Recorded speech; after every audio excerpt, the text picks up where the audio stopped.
چون تو در غربت نافتادی چی دانی حال ما؟ مهنت غربت نداند هیچ کس ایلا غریب.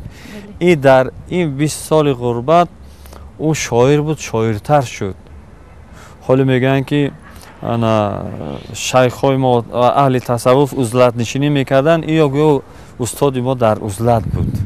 یک کسی نبود که انا شعرش خواند.